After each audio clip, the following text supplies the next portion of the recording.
Hello दोस्तों, स्वागत है आप सभी का एक बार फिर से हमारे यूट्यूब चैनल में। हम डिस्कस कर रहे थे कार्डियोवैस्कुलर रिलेटेड अबनॉर्मलिटीज़। उसी पार्ट को कंटिन्यू करते हुए इसमें हम डिस्कस करेंगे जो भी रिमेनिंग अबनॉर्मलिटीज़ है जो कि हमने प्रीवियस लेक्चर में नहीं देख पाए, उनको ही अभी हम कवर करने की कोशिश करेंगे। तो स्टार्ट कर लेते हैं हमारा आज का लेक्चर। सबसे पहले हमारे सामने टर्म है एंजियोजेनेसिस। एंजियोजेनेसिस मैंने बताया कि मेडिकल टर्म पढ़ रहे हैं, मेडिकल साइंस में अगर आप किसी चीज़ को देख रहे हैं तो ये तो वो ग्रीक वर्ड होता है या फिर लैटिन वर्ड होता है या फिर किसी साइंटिस्ट के नाम पे उसका नाम रखा जाता है या फिर पर्टिकुलर उस वर्ड का आप जो भी मेडिकल साइंस के अकॉर्डिंग नाम दिया जाता है उसको आप सेपरेट डिवाइड करके मीन्स निकाल सकते हैं। तो अगर मैं एंजियोजेनेसिस वर्ड की बात करूँ तो ये दो वर्ड से मिलकर बना था, angio plus genesis. Angio word for the blood vessels, जो कि हमने ऑलरेडी लेक्चर में देख लिया था कि angio word for the blood vessels. और जेनेसिस वर्ड मीन्स होता है फॉर्मेशन करना, किसी चीज़ का फॉर्मेशन होना जेनेसिस कहलाता है। तो यहाँ पे एंजियोजेनेसिस क्या है? डेवलपमेंट, या हम बात करें direct develop new blood vessels, नई ब्लड वेसल्स का फॉर्मेशन होना क्या कहलाता है? एंजियोजेनेसिस। अच्छा, न्यू ब्लड वेसल यहाँ पे इसलिए बोला है क्योंकि ये कोलेटरल ब्लड सर्कुलेशन, जो कि हमने ऑलरेडी देख लिया था कि कोलेटरल सर्कुलेशन कब बनता है, जब जो मेन ब्रांच होती है, मेन आर्टरी होती है, उसकी जो सप्लाई है वो ब्लॉक हो जाती है, उसकी वजह से as a supportive system collateral circulation बनता है। तो जो कोलेटरल सर्कुलेशन के लिए जो ब्लड वेसल्स का फॉर्मेशन होता है तो वो एक नए तरीके से फॉर्मेशन होता है, इसलिए उसको हमने यहाँ पे वर्ड यूज किया न्यू। तो उस कंडीशन को क्या बोलते हैं? एंजियोजेनेसिस। तो एंजियोजेनेसिस वर्ड मीन्स आपको याद रखना है कि ब्लड वेसल्स का फॉर्मेशन होना क्या कहलाता है? Angiogenesis, simply. नेक्स्ट टर्मिनोलॉजी हमारा asystole. Asystole, absence of all cardiac electrical activities called asystole. देखो ए वर्ड आता है किसी भी टर्म के सामने, अगर एज ए प्रीफिक्स से ए जुड़ रहा है, ए या an, that means absence. And systole means contraction. तो वो हार्ट का जो स्पेशल कॉन्ट्रैक्शन इलेक्ट्रिक एक्टिविटी वजह से ही होता। तो हार्ट का जो भी स्पेशल सिस्टम होता है, कंडक्टिव सिस्टम, वो कंप्लीट तरीके से ब्लॉक हो जाता है, उसकी जो जितनी भी एक्टिविटीज होती है वो ब्लॉक हो जाती है। उस कंडीशन को हम क्या बोलते हैं? एसिस्टोल। तो absence of all cardiac electrical activities called asystole. Next हमारा टर्म है हमारे सामने सिनकोप। देखो सिनकोप वर्ड आप बहुत सारी जगह देखेंगे, यहाँ पे हम पढ़ रहे हैं क्योंकि कार्डियोवैस्कुलर डिजीज कंडीशन की वजह से भी सिनकोप साइन देखने को भी मिलता है। आप इसको न्यूरो सिस्टम के साथ देखेंगे, आप इसको जीआई सिस्टम के साथ भी देखेंगे समटाइम, और बहुत सारी डिजीज कंडीशन होती है, साइकेट्रिक डिजीज कंडीशंस होती है, उसमें भी आप सिनकोप वर्ड देखने को मिलेगा। तो सिनकोप वर्ड मीन्स क्या होता है? पर्टिकुलर सिनकोप मीन्स होता है ब्रीफ लैप्स इन कॉन्शियसनेस। ये हम डायरेक्टली बात करें कि शॉर्ट टाइम के लिए पेशेंट अनकॉन्शियस हो जाता है। अनकॉन्शियस मीन्स क्या है कि वो अवेयर नहीं रहता है पेशेंट, तो उस कंडीशन को हम क्या बोलते हैं? सिनकोप। और वो ब्रीफ मतलब छोटे से टाइम के लिए हो रहा है, वो जो उसका कोज है उसको आपने ट्रीट कर दिया तो वापस पेशेंट रिवर्ट बैक कंडीशन में आ जाता है, वापस कॉन्शियस हो जाता है। तो जो वो शॉर्ट टाइम के लिए पेशेंट अनकॉन्शियस हुआ, उस कंडीशन को क्या बोलेंगे? सिनकोप। तो ये आपको याद रखना। सिनकोप वर्ड मीन्स क्या होता है? Brief lapse in consciousness. ये हम बात करें patient directly goes in the unconscious state for a short time, तो उसे हम क्या बोल देंगे? सिनकोप। ये आपको याद रखना। नेक्स्ट टर्मिनोलॉजी हमारा स्टेनोसिस। देखो स्टेनोसिस वल्वुलर डिसऑर्डर होते हैं, जो भी हार्ट है उसके जो वल्वुलर डिसऑर्डर होता है उसमें देखने को मिलता है। बट एक पर्टिकुलर हम स्टेनोसिस वर्ड की बात करें तो स्टेनोसिस वर्ड मीन्स होता है नैरोइंग हो जाना, किसी स्ट्रक्चर का कॉन्स्ट्रिक्ट हो जाना, क्या कहलाता है? स्टेनोसिस। कॉन्ट्रैक्शन और नैरोइंग, सिंपल मैंने वर्ड का मीन्स लिखा हुआ है। तो अगर ये किसी डिजीज कंडीशन के साथ कोरिलेट करके देखें तो जैसे कि मिट्रल वॉल स्टेनोसिस एक डिजीज कंडीशन है, मिट्रल वॉल स्टेनोसिस, जिसमें बाइकस्पिड वॉल नैरो हो जाता है, तो उस कंडीशन को क्या बोलते हैं? Mitral valve stenosis. अब यहाँ पे हम पर्टिकुलर स्टेनोसिस वर्ड की बात कर रहे हैं, इसलिए यहाँ पे ओनली इसका मीन्स लिखा हुआ कि कॉन्ट्रैक्शन और नैरोइंग होना किसी स्ट्रक्चर का, उसे क्या बोलते हैं? स्टेनोसिस। क्लियर है ये? नेक्स्ट हमारा टर्मिनोलॉजी है रीगर्जिटेशन। देखो रीगर्जिटेशन आप बहुत सारे सिस्टम में देखेंगे। यहाँ पे हम अभी कार्डियोवैस्कुलर रिलेटेड डिस्कस कर रहे हैं। आप जीआई सिस्टम में भी देखेंगे एक डिजीज होती है जिसमें जो भी हमारे गैस्ट्रिक कंटेंट होता है वो वापस रीगर्जिटेट हो जाता है। रीगर्जिटेट मीन्स क्या? बैकफ्लो हो जाता है हमारी स्टोमक से इसोफेगस की तरफ। तो रीगर्जिटेट मीन्स अगर आप सिंपली याद रखना चाहे तो रीगर्जिटेट मीन्स होता है बैकफ्लो होना, किसी भी फ्लूइड का बैकफ्लो होना क्या कहलाता है? रीगर्जिटेशन। तो इनकम्प्लीट क्लोजर ऑफ वॉल। यहाँ पे देखो, यहाँ पे ये डेफिनेशन मैंने कार्डियोवैस्कुलर से कोरिलेट करके लिखा है, इसलिए यहाँ पे इनकम्प्लीट क्लोजर ऑफ वॉल, यहाँ पे पूरा नहीं लिखा, of wall resulting backward flow of blood.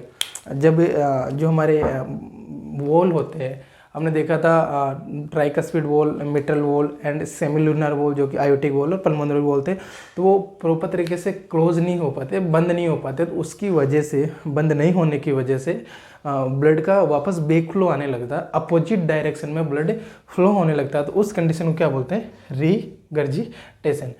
तो ये रीगर्जिटेशन पर्टिकुलर वर्ड मीन्स आप याद रख सकते हैं। रीगर्जिटेशन मीन्स होता है बैकवर्ड फ्लो। अब किसी कौन सी डिजीज कंडीशन से रिलेटेड है, कौन से सिस्टम से रिलेटेड है, वहाँ आप उसे कोरिलेट करके याद रख सकते हैं। तो रीगर्जिटेशन हो गया हमारा। नेक्स्ट है रीबाउंड हाइपरटेंशन। रीबाउंड हाइपरटेंशन, देखो हाइपरटेंशन वाला लेक्चर हमने ऑलरेडी डिस्कस कर लिया, कितने टाइप्स के हाइपरटेंशन होते हैं उसको जिसके अकॉर्डिंग। रीबाउंड हाइपरटेंशन क्या होता है कि कोई पेशेंट हाइपरटेंसिव ड्रग्स ले रहा है। देखो हाइपरटेंशन एक ऐसी कंडीशन होती है जो कि लाइफ लॉन्ग रहती है, और उसकी जो मेडिसिन होती है वो भी लाइफ लॉन्ग होती है। अगर आपने इन बिटवीन मेडिसिन नहीं ली, फॉर ए शॉर्ट टाइम आपने मेडिसिन नहीं ली या डोज कम करके ले लिया, तो उस कंडीशन की वजह से जो वो डोज मिस हुआ उसकी वजह से, या जो डोज कम किया आपने उसकी वजह से वापस हाइपरटेंशन इंक्रीज हो जाता है, वापस बीपी बढ़ जाती है। तो उस कंडीशन को बोलते हैं रीबाउंड हाइपरटेंशन। देखो हम देख लेते हैं एक बार यहाँ पे क्या लिखा हुआ है। Blood pressure rises after stop taking and lower the dose. और किसका डोज? एंटी हाइपरटेंसिव ड्रग्स का। एंटी हाइपरटेंसिव क्या? एंटी मतलब अगेंस्ट किसके? हाइपरटेंशन के जो अगेंस्ट मेडिसिन होती है उनको बोलते हैं हम एंटी हाइपरटेंसिव ड्रग्स, जो कि हम फर्दर उन क्लासों में फार्मा की जो क्लास रहेगी उसमें डिस्कस करेंगे। तो एंटी हाइपरटेंसिव ड्रग्स का डोज कम कर देते हैं या उनको लेना आप बिल्कुल स्टॉप कर देते हो, तो उसकी वजह से ब्लड प्रेशर होता है वो वापस इंक्रीज होने लगता है, और ब्लड प्रेशर उस वजह से इंक्रीज होता है। उस कंडीशन को क्या बोलते हैं? Rebound hypertension. तो ये भी आपको याद रखना है। नेक्स्ट हमारी टर्म है SCD। समटाइम आपको ये शॉर्ट फॉर्म में लिखा हुआ मिलता है SCD, और इसका फुल फॉर्म क्या होता है? Sudden cardiac death. अचानक से कार्डियक में कुछ प्रॉब्लम हो गई और उस patient with in second expire हो गया, उस कंडीशन को बोलते हैं सडन कार्डियक डेथ। अगर हम इसके एग्जांपल की बात करते हैं, ऐसा कौन सी कंडीशन देखने को मिलता है, तो cardiac arrest is the best example for the sudden cardiac death. Sudden unexpected, जिसकी कोई एक्सपेक्टेशन नहीं थी, sudden unexpected death caused by loss of heart function. अगर स्पेशली बात करें तो कार्डियक अरेस्ट की वजह से जो एक अनएक्सपेक्टेड डेथ होती है किसी पर्सन की, उस कंडीशन को क्या बोलते हैं? Sudden cardiac death. ये आपको याद रखना है। नेक्स्ट हम लोग जी हमारा पल्सस अल्ट्रेंस। पल्सस अल्ट्रेंस, देखो pulse word for the beat या हार्ट बीट के लिए हम यूज करते हैं अल्ट्रेंस। अल्ट्रेंस वर्ड लिया हुआ अल्ट्रेशन से। अल्ट्रेशन मीन्स होता है वेरिएशन, डिफरेंस। एक चीज़ और दूसरी चीज़ में डिफरेंस होता है, उस चीज़ को बोलते हैं अल्ट्रेशन। किस चीज़ में अल्टर्ड हो रहा है, तो पल्स में वेरिएशन आ रहा कि आप इसका एग्जैक्ट मीन्स की बात करें तो क्या है? The alteration of one strong and one weak beat without cycle changes. जो हमारा कार्डियक साइकिल चलता है, हमारा जो कार्डियक साइकिल चलता है उसमें जो वेव फॉर्म बनता है वो एक रिदम में बनता है, रेगुलर वेव फॉर्म बनता है। उसमें अगर आपको एक स्ट्रॉन्ग पल्स देखने को मिल रहा है और सेकंड वीक पल्स देखने को मिल रहा है, देन फिर स्ट्रॉन्ग पल्स फिर वीक पल्स, मतलब अल्ट्रेशन चल रहा है, वेरिएशन चल रहा है कि एक पल्स स्ट्रॉन्ग आ रही है, दूसरी पल्स वीक आ रही है, देन स्ट्रॉन्ग आ रही है, देन वीक आ रही है। तो उस प्रकार का वेरिएशन होता है। अच्छा, एक और कंडीशन है कि without changes in cardiac cycle. Cardiac cycle किसी